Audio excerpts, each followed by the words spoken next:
guys, every gising is a blessing. So, nandito pa rin ako sa Puerto Galera. Siyempre, hindi pa rin ako tapos mamili. So, nandito naman ako. Ang kasama ko naman ay si... Sino pangalan mo tayo? Tita Consuelo. Tita Consuelo at si... Ate Aida. Si Ate Aida. Galing kay Ate Aida to. Etong bracelet ko. Yan o. Diba? Mura lang. Pag nagpunta kayo dito, hanapin nyo sila ha. Kasi talaga ang babait ng mga tao dito. Tas talagang quality. Sila mismo gumagawa nitong mga to.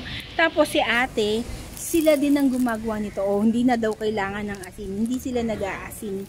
So, meron sila ditong dalagang bukid. O, ito, niliit pa. Tapos, ito, dilis. O, diba? Tapos, meron silang, tignan mo yung pusit. O, diba? Ang sarap. Yung mga nasa abroad, I know, miss nyo to. Iba pa rin yung lasa kapag dito sa atin sa Pilipinas yung gawa. O, diba? So, hayan. Gusto ko lang sa inyo makita yan para... Pag pumunta kayo dito sa Puerto Galera, hahanapin nyo talaga sila. O, dito muna tayo. So, every gising is a blessing. Bye!